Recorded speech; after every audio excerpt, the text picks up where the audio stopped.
Assalamualaikum. Kami belajar jurusan Teknologi Kejuruteraan Perbuatan bagi subjek Penghayatan Etika dan Peradaban akan membincangkan tentang tanggungjawab sosial dalam membantu keseramataan peluang dalam masyarakat. Dalam video ini kami akan bertanyakan pendapat kepada masyarakat tentang isu diskriminasi yang berlaku di negara ini. Isu diskriminasi yang berlaku ini bukan sahaja berlaku terhadap perbezaan bangsa, namun juga terhadap perbezaan agama, gender, terhadap orang OKU dan penggunaan bahasa dan banyak lagi. Okey, selamat pagi. Bersama saya Cik Tanggam. Cik Tanggam, pada pendapat anda, adakah diskriminasi agama dalam sektor pekerjaan wujud? Ya, pada pendapat saya, diskriminasi agama memang wujud. Baik, apakah cadangan anda untuk membasmi diskriminasi ini? Saya rasa majikan perlu sediakan masa dan tempat yang sesuai untuk melaksanakan solat. Selain itu, majikan juga tidak boleh pilih kasih ambil pekerja dari agama yang sama sahaja. Ini juga merupakan tanda menghormati agama-agama lain. Baik, Cik Tanggam. Terima kasih atas kesudian temu ramai ini. Sama-sama. Terima kasih. Assalamualaikum Cik Wati. Waalaikumsalam. Okey, hari ini saya ingin berkongsi mengenai satu isu yang berlaku di negara Malaysia pada masa kini, iaitu isu diskriminasi yang berlaku ke atas pencari kerja berdasarkan bangsa. Isu ini semakin hangat diperkatakan apabila terdapat sesetengah kaji selidik mendapati bahawa bangsa Melayu dan India merupakan faktor utama sukar mendapatkan pekerjaan. Berdasarkan pernyataan ini, apakah pendapat Cik Wati mengenai diskriminasi yang berlaku ini?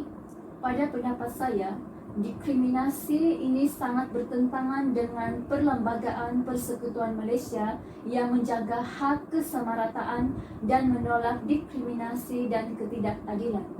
Isu ini bukan sahaja memberi kesan negatif terhadap para pencari kerja, tetapi juga memberi kesan terhadap perkembangan ekonomi negara.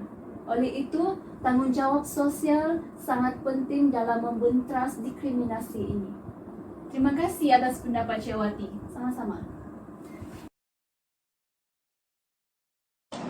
Assalamualaikum, saya Dan Natasha binti Syam. Hari ini saya akan mengulas sedikit tentang isu diskriminasi pekerja dalam sektor bahasa, di mana bahasa lain lebih dominan dalam pengambilan pekerja, iaitu bahasa Mandarin.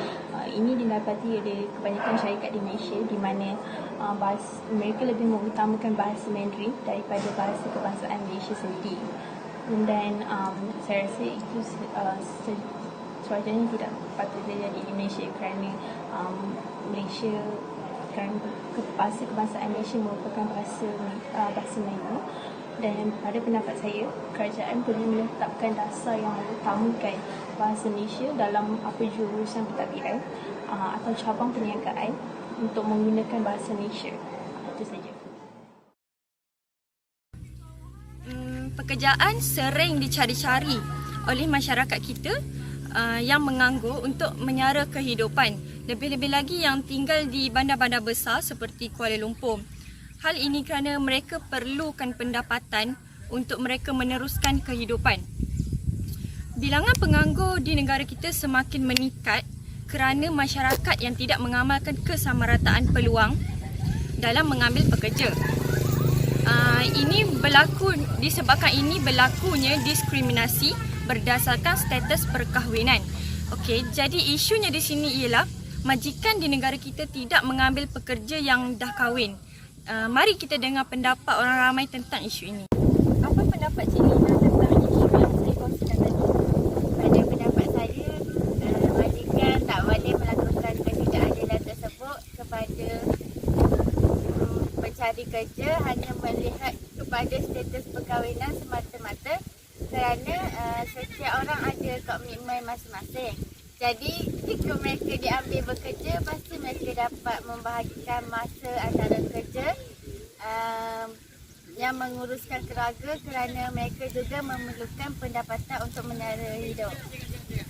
Okey, terima kasih Cik Lina. Isu kesamaratan hak orang kurang upaya OKU dalam peluang pekerjaan jelas dilihat. Orang kurang upaya OKU sukar diterima bekerja disebabkan kekurangan yang mereka miliki. Pada pandangan anda, apakah usaha yang sepatutnya dilakukan oleh semua pihak dalam membendung masalah ini? Pada pendapat saya, masyarakat perlu menerima golongan OKU untuk melimpahkan diri dalam bidang pekerjaan dan mempercayai kebolehan mereka. Selain itu, kerajaan boleh membina institusi khas kepada golongan OKU ini. Terima kasih.